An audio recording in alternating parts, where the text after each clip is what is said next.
kanila na natin yung ibalik-balik na ano, hindi na ninyo sa inyo ha. So nag-iingon, have you never heard? Have you never understood? The Lord is the everlasting God, the creator of all the earth. He never grows weak or weary. No one can measure the depths of his understanding.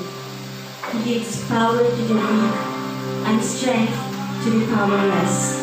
Even youths will become weak and tired, and young men will fall in exhaustion. But those who trust in the Lord will find new strength. They will soar wings like eagles. They will run and not grow weary.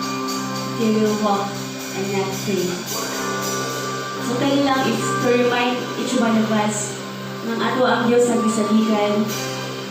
Kadiling mo na puso. Everlasting ang ato Diyos. Taas. Lalo kayo ang inyong mga pagsabot. Sa church, kailangan magkapasabot. No, we can really trust on God. So naamay, gipangluya diri walang kapatog na gipangluya or kusgan na bantanan. Praise God yung kusgan ng tanan. Apan na ano yung mga panahon sa to church, yung mga luya ka, naganahan ka, magkaganahan mo, hindi mo karon. Naging spiritual yung mga luya ka. Apan, nagamando ang Diyos sa ato, or nagalimay sa ato ang Diyos, na siya din makakabsan ang puso. Sa church, may kanilayong God.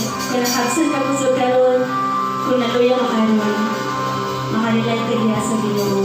And He will